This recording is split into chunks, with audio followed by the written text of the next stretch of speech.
Welcome back, everyone, to another episode of Two Girls Trying Not to Quit. Today, we are diving into a super important topic: body image, what it means to us, what we've been going through, what our current state is, past state, and just general how people are handling body image as a whole. So, I'm super excited to dive into this and would love to just start off because, wow, you found some great statistics. Love to just start it off right then and there and let's get some baseline numbers.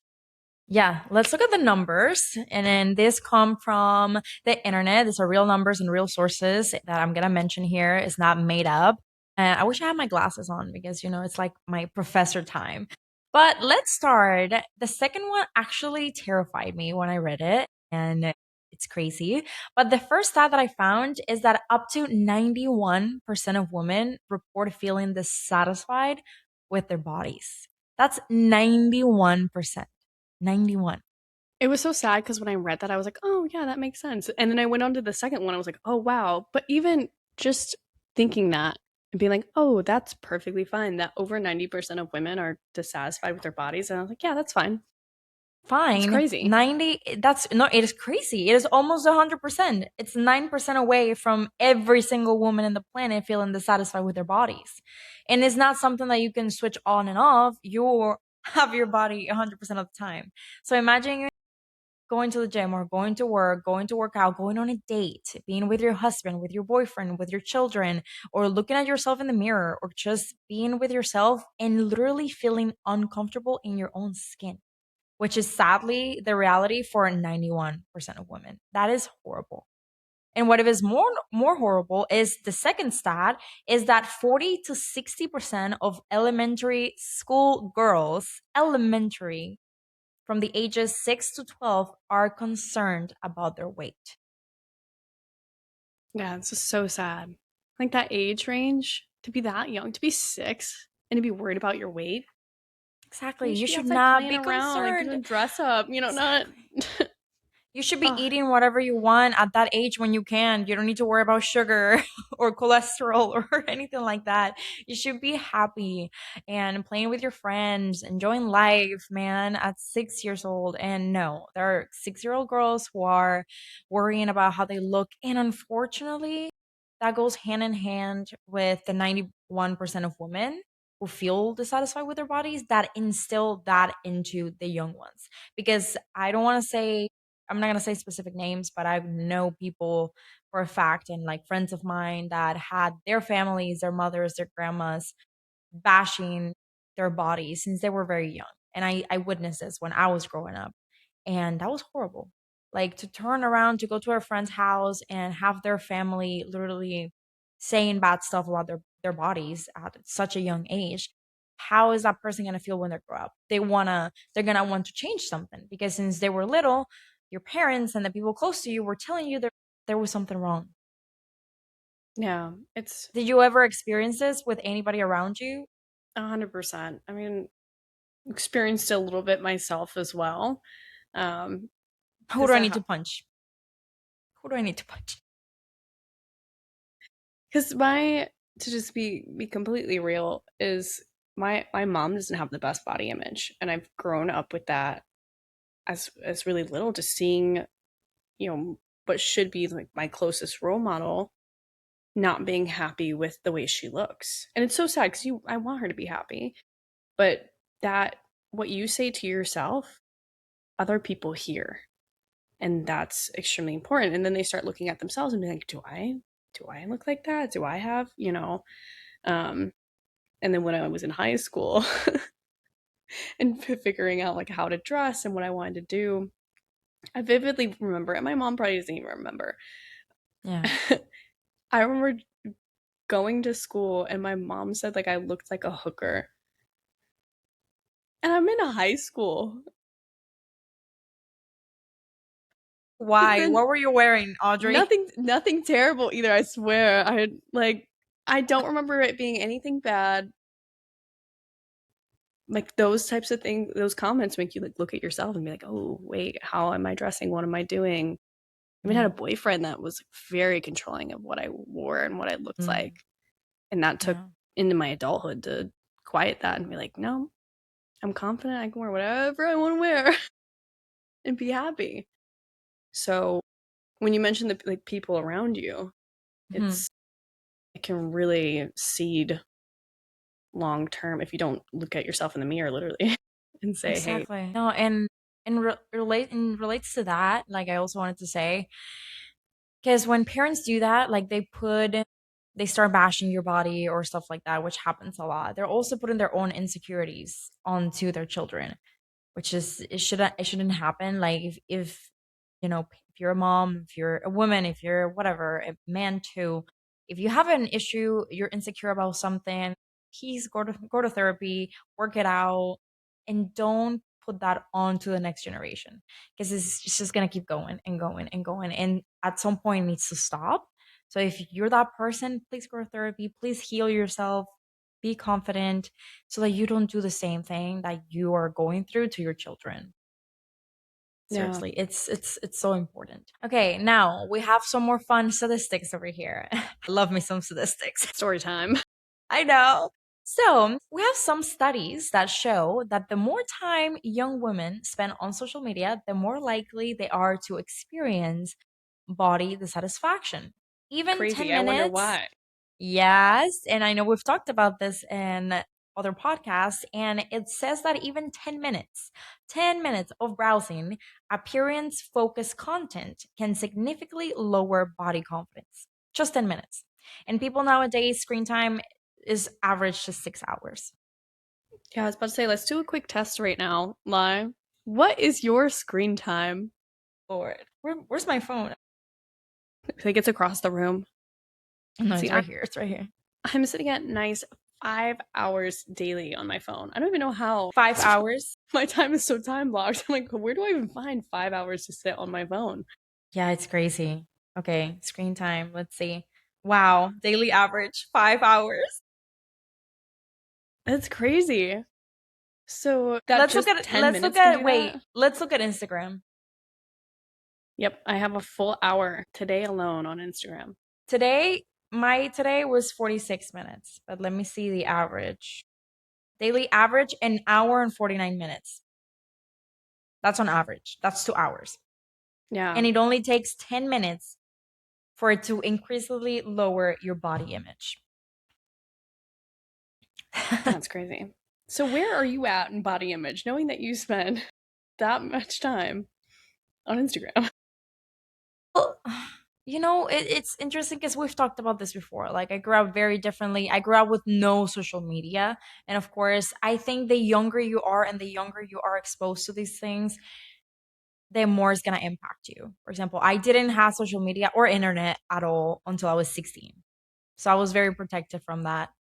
And then at that point, at 16, I was already like, I already had my body image, you could say, my mentality around that topic fully formed. And since I was little, and I know we've talked about this before, I was like, I am good as I am. I like to work out, but because I want to be healthy, I want to be strong, I want to feel good on my body. But I am who I am. This is what I've got. I'm good. And as long as I'm, good to others and all of this stuff, like I am good. There was a period of time where, I was insecure about being skinny, but that was when I was like very skinny, and it never really like affected me. It was just a period of time where everybody was, had a little bit more curvy body and I was just skinny, but it never really affected me or impacted me that way. And again, I'm saying it that comes from your environment. And thankfully, I had parents and my mom, my sister, women who were very confident and never talked down to me in that way. So I didn't receive that end of things. Unfortunately, there are many people who do experience that and who are affected by social media from an early age, and that's where it's harder to catch and to fix. But what about you? Because you were born here. Yeah.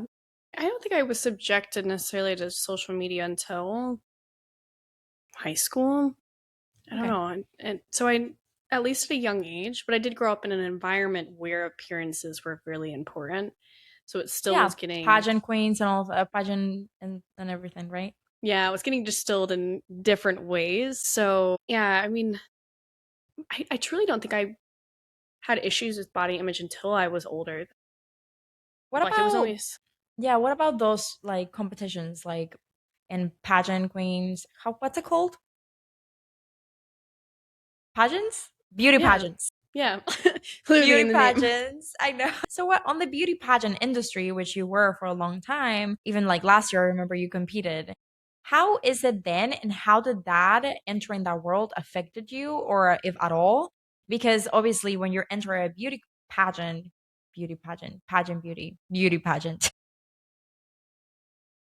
It's Monday. when you enter one of those things, you are competing literally to see who is the prettiest. Or, it goes, there's more to it. It's about, intelligence and how do you answer questions, how do you speak. It's about a lot of things, not just beauty, but it revolves around being pretty and having a good body and being fit. And you're competing against a bunch of other beautiful women. So, do you think that affected you? In some ways, yes. I always competed in pageants because of the impact that you could have on the community and just learning how to speak better and just be more influential.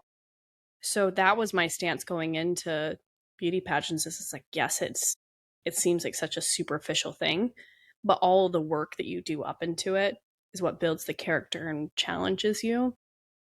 But being in a swimsuit next to 80 gorgeous women, it can be extremely challenging. I didn't really have, Intimidating sometimes? yeah, luckily when I competed in Miss Michigan, I didn't, my mindset was sharp. She was dialed and I had the confidence of, I don't even know where that confidence came from. But I remember there was girls that they put their life into that. I mean, there's a lot of build up to it. And when I didn't make top 20, I was like, cool. I'll be in the back. The girl next to me, I was like, she made it. I'm going to do my best to make sure everything is dialed in and perfect for her. We are zipping, we are powdering, we are doing the whole 9 yards. She became first runner up, by the way. Nice.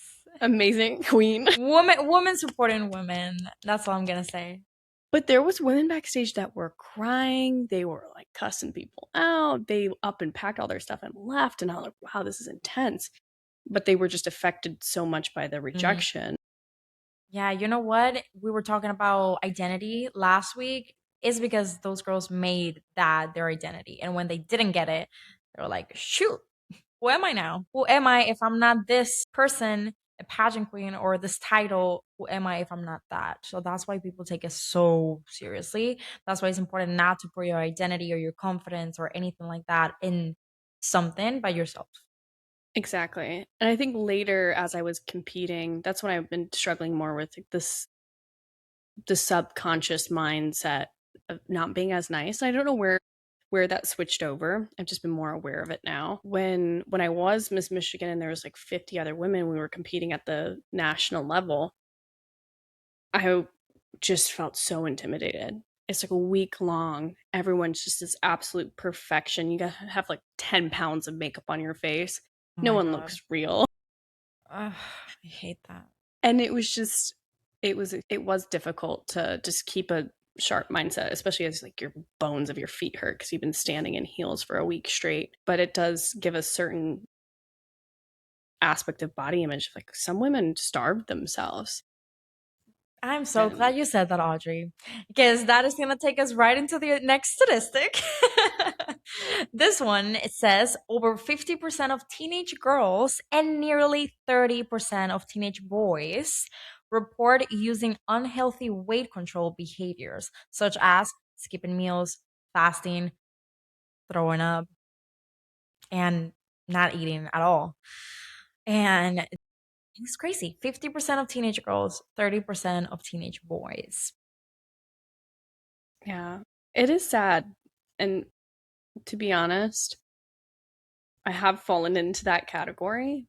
I used to like track everything I ate to the exact like spoonful calorie, just trying to like make sure I was limiting the things that I was eating. It was just so Mm. sad. I don't know. I know it didn't last long, but even when I was competing for that last pageant, I was extremely dialed in on my fitness and just what I was eating, and it was still healthy. I was still eating, but I got to a point where I was like extremely small. I'm like, this is this is too much. I can too much. Like, it didn't feel like a healthy way to do it. The trainer I was working with, I was like, felt like I was going to pass out every time I was working with him, like throw up level. Like, that's Yeah, not no. sustainable.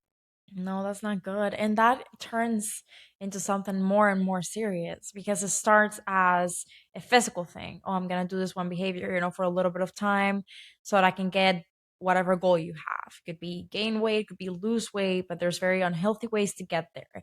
And you start in a very innocent way. "Oh, I'm just going to do this. It doesn't mean anything. It's just going to be for a month, 2 months."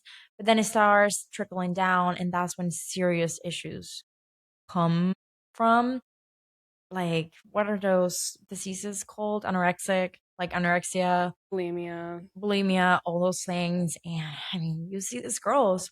And the worst thing is when you start doing that, and I've read articles about this, you look at yourself in the mirror and it's never enough. And you're literally in the bones and they look at them and they don't see what we see. They see something else. And they see the need to continue to do the same thing over and over and over. And it's a habit. A habit is a habit.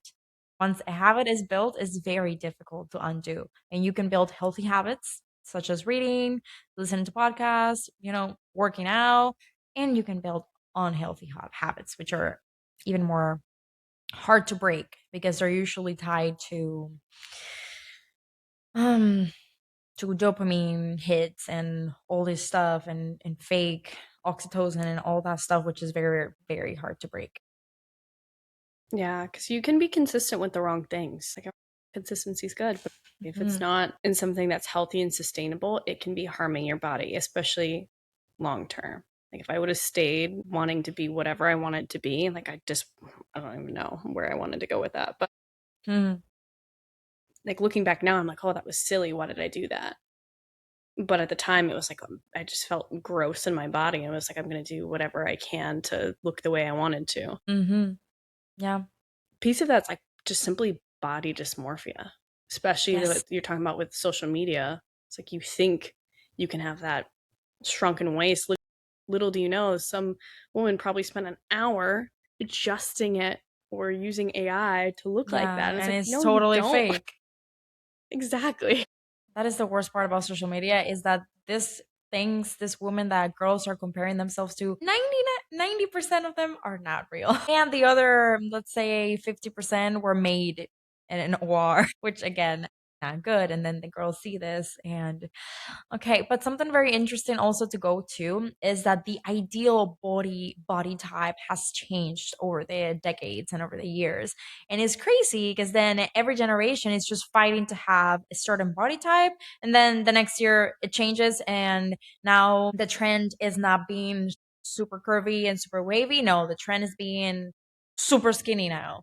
And then okay, everybody's running around trying to change their bodies. And you could literally see it in famous people. Like 10 years ago, they had a completely different body, very adjusted to the 20s. And now they're like very skinny because the aesthetic changed. And I'm going to go through them. So in the 1950s, the style was curvier, like Marilyn Monroe, style type of body. 1990s, extremely thin. We can see it if you look at 90s shows, 90s movies. That's the woman that you're going to see on TV. It was extremely thin. It was Heroin called like chic. the heroin chick era. Yeah, heroin, coke. It's not coke, it's heroin. That is different. That is a needle in the arm. That's Oh well. intense. Anyways, You said, oh. in the 2010s, the body type was slim, thick, BBL style, and now we are living on the very natural but toned era Pilates aesthetic, and you see it time and time again. People are going to Pilates; they just want to be toned. Nothing, not a lot going on anywhere. That's why they need to come and I will build them an ass. Yeah, No more build me an Pilates ass. bodies. Build me an ass, Audrey. You have one. What do you mean? Do I though? Stand up and look in the mirror, woman. That's body dysmorphia. No, I'm just joking. I like my butt. I'm fine. No, but for real, like if you look at these trends, like how are we supposed to keep up? How are we supposed to keep up if every year, every decade, how we are supposed to look like changes? Yeah, it's like snip snap, snip snap. And I was like, no, I'm like, I'm not a Barbie doll. I can't like, I'm not a Build-A-Bear. Yeah, I think that's the crazy part is I don't know if you grew up with Barbies, but we Mm. grow up with this, beautiful blonde with big boobs and a fat ass, and it's like, and her arms are super long and her legs are super And her long and she has the waist, it's like skinniest tiny. torso. And it's like this is a representation of what we're showing young girls what they should look like. Unrealistic, literally plastic. And I know Mattel tried to change and then they did them like the short Barbie and And the nobody fat wanted them. Barbie. Nobody wanted Yeah, and it's like even the framing of that, it's like it still like has a negative connotation to it them. versus Yeah. if you would have just naturally started changing Barbie to be like a regular person and not been like short Barbie and fat Barbie, congratulations, just slowly edit it and make it a real like more realistic versus still making a separation of what's considered good and bad Yeah. versus what's actually healthy. Exactly. And something important to note is that if we look at history and we look at all the ideal body types that have been and the ones that are coming, why is that happening? Why does that happen? If you look at it, it's because of the beauty industry and money. That's all. Because they're trying to sell you. Okay, if you look at TV, if you look at social media, you look at propaganda, they don't want you to feel happy and be good. They don't want people to just be happy and not have problems because then they wouldn't buy anything. They wouldn't buy makeup because they'll be perfectly fine just the way they are. They wouldn't want to change their bodies again because they feel good. No. So everything you look on TV, on social media, on whatever else is telling you that you are not good the way you are. It's telling you that you are not enough. So you can go and buy something and the industry can keep making millions off of your insecurity. Be very, very aware of that. That's where it's coming from. It's not coming from women thinking, oh, I want to be skinny today, I want to be fat tomorrow. No. It's coming from the beauty industry trying to get money from you. Yeah, I know this is kind of a different a side note, but we're in an era of like GLP-1s and different ways that people can now drastically lose weight and they don't necessarily have to go like it's not hard to access. Ozempic. Yeah, like for you, what I'd love to know what your thoughts are on the GLP-1s. I actually don't know what the GOP wants. Is it like Ozempic? Yeah, yeah, it is. Okay, my thought process on it, it's crap. It's just crap. And I'm just gonna say one thing. Ozempic, it literally like the way that you lose weight is by losing muscle, muscle weight. And you know that one of the major causes of longevity and being healthy is muscle, and is literally taking muscle away. Does that seem normal to you? It doesn't seem Yeah. normal to me. Oh, it's so sad because like your body needs to be fueled. And I've seen when it first came out too, I was in the pageant industry and one of the moms of one of the littles started taking it and we all went out to eat and she had one bite of pizza and was full, like sick full, nauseous. And I was like, that is not normal. That is not healthy. And she would comment on her daughter's weight. And I'm like, she is in middle school. Like that just happens to as you're growing up, is you do put on a little weight so you can sprout up. Exactly. And it's just so sad because like she's gonna have this terrible body image because her at the end of the day, her mom wasn't confident in herself. Exactly. That's exactly what we're talking about in the beginning. Parents putting their insecurities onto their children and so on and so on and so on. No can do's. No can You gotta do's. And fix yourself again, so you're not putting it on other people. exactly. And again, we are not in any way talking bad about women who decide to do this stuff to themselves. That is, you do with your body whatever you want. But we are talking about society in general, and especially the younger generations coming on, that these are the only things they're seeing. And they're going to grow up with the same things that you're growing up with, same insecurities, same issues. And we just want to make it a little bit better for them, or at least, because you don't see a lot of people being real out there anymore. So that's why we're talking about this, but it's in no way a discrimination or negativity against women who do this to change their bodies. Like it's not against them. It's against a society that is telling them that there's something wrong with them and they need to do this stuff. And ultimately, nutrition is hereditary. It's something that's learned, and a lot of people just don't know. You don't know what you don't know.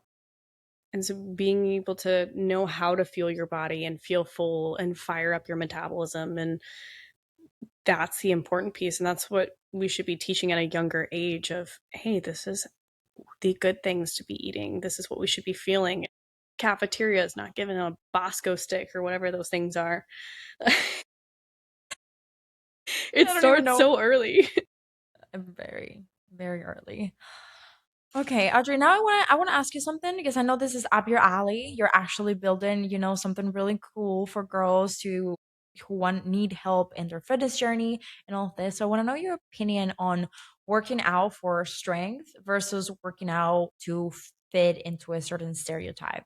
Yeah, I love this because that's a piece that I want to build out is not let's work out to become skinny. Let's work out to shrink. Let's work out to become a different version of ourselves. Mm-hmm. But let's work out because it feels good. So you have more energy, more confidence. And when you have that strength, again, like the longevity of life that you're mentioning. But when you're working out to fit a certain stereotype, it's not building a lifestyle. That's when you start having the urges to, not eat or do these other things versus like, you know what, I feel better when I do this, so I want to keep doing it. I feel like I'm respecting myself or trusting myself more because I'm saying, hey, I'm going to go work out in the gym. It makes me feel better. And I do that every day. It's the difference of saying, I'm trying to work out versus I work out. And Exactly. so, yeah, go ahead. Yeah, no, and I want to work out because I want to and because it makes me feel good, not because I am trying to be this perfect version of me. That's never gonna happen. Nobody's ever perfect. But it's funny because you're never gonna be perfect, but you're perfect just the way you are. Exactly. It's learning to Both. love yourself. Like, wake up in the mirror in the morning, look in the mirror and be like, damn, I look great. I'm sexy as Exactly. hell. Like, I I feel am hot. fabulous. Like, and that's going to keep growing. And then as you're becoming more confident, you're naturally, that's just the aura you have, which is going to make you feel better. You attract different energy, and you are going to like step into that place where you just feel better about yourself because you're being kind to yourself, you're showing up for yourself, and that's what really matters. It doesn't matter what the number on the scale looks like. It matters your health, how you feel, and simply respecting yourself at the end of the day versus Hmm. trying to fit in some box or be some celebrity or have whatever inch waist. And the way you wake up in the morning is not how you go to bed either. Your body fluctuates throughout the day. Oh yeah, for It's sure. Oh, just I wake it's up in the just our morning and I'm bodies. like, I wake up in the Like, morning, I'm like, damn. damn, I have abs. And then at night, I'm like, what happened to her? I've had It was abs a, earlier. They are no longer it was a here. rough day. It was a rough day. They had Yeah. muffins at the office. And it's just something that happens. It's our natural. That's why I love the creators that post. I can't remember who it was, but there was some woman that posted and she was like, videoed herself like every hour of the day. And her at Mm, the morning, she was dialed in, shredded, and then her worse. body naturally fluctuated throughout the day. And if you're sitting at 2 o'clock, your body's changed a little bit, maybe you're a little more bloated, and then you're scrolling on Instagram and you see someone who's posted their picture first thing in the morning, turned tight, sucked in. It's not realistic. There it is. And actually, last question of the day. If social media disappeared tomorrow, would your body goals change? Probably. I mean, I honestly like I thought I had a fat ass. I don't lie. And then I saw this woman on Instagram and I was like, man, she is like a full on shelf. And then I was like, that's the goal. I can build it bigger. And I'm like, no, I should just be happy with where I'm at and just love my Where body you the way are it is is. great. So if someone with your butt, which is great, is thinking about that, imagine someone who's flat as hell. No offense. Imagine, because you have a good butt, and you were thinking this about seeing someone else who had a bigger butt than you. Exactly. It's crazy. Even if I look back at my own photos, I start doing that and I'm like, oh my gosh, at that time I was here. And it's like, no. Just be happy in the present moment. Like stop comparing yourself. Comparison is the thief of joy. Just Exactly. enjoy what you have, appreciate the hard work, put in some gratitude. You are always going to be there for yourself. So if you're sitting there critiquing, what is that really going to do for you? Instead, sit in a And place and be like, you know what? I got up and worked out this morning. I did great. I'm killing it. I look fantastic. We're moving in the right direction. Rewire your brain to think positively about yourself. exactly. And in regards to that question, if social media disappeared tomorrow, would your body goals change? I think that the goals would disappear, honestly. I think that the goal would only be healthy. And I think people would work out to be healthy, not to be a certain way. It wouldn't even be a question. I truly believe that. Because people, I mean, I don't know, I can't go back in time, but in the 70s and the 50s and the 60s, I'm sure they didn't have the issues we're having right now because of social media. There's probably still comparison though. That's the hard part. Is it's like you're still because they Yes, had but the corsets at a and smaller, at a very smaller scale, probably. yeah, yeah. I think it's just like a cultural problem as a whole of just being happy with where you're at and what you have. Everyone just wants more, wants the next thing. What's the big new shiny thing we can go after? Versus being like, Whatever, damn, whatever I made it this happened, far. whatever happened to just being naked all day under the tree and just doing nothing? Like, where did that Go to life a go? nude beach, you know? Let's just let it all Oh, hang no, out. no, no, no. No, that's not what I'm talking about. But once upon a time, It's still, I humans mean, were just naked, enjoying life and running after pigs, I don't know, catching fish, sleeping under a tree. I'm like, whatever happened to that life? running after pigs. I love how your pastime history looks like. People just run after pigs, you know? They were running after something. Could have been a pig, maybe. You never know.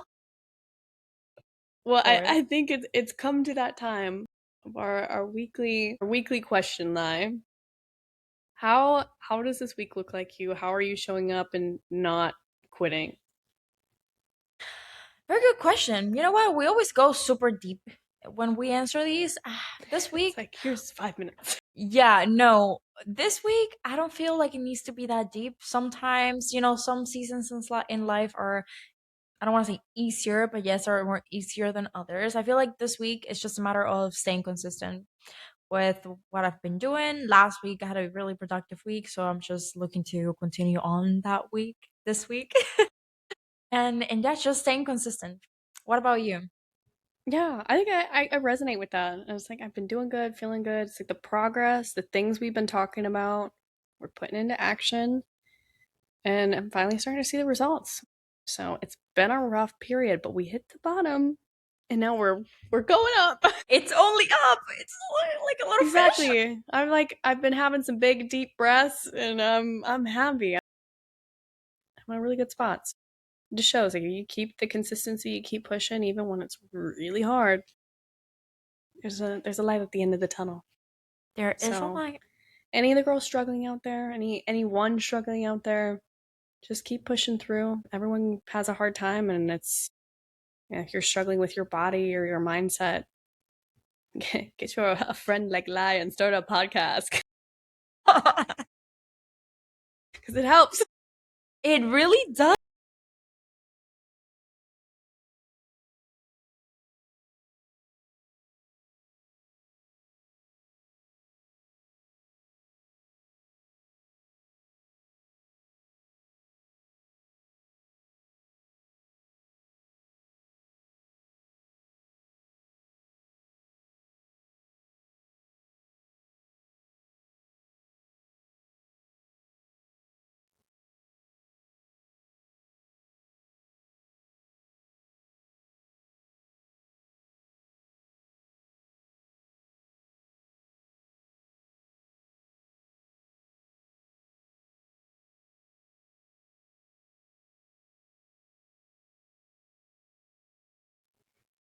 Yeah,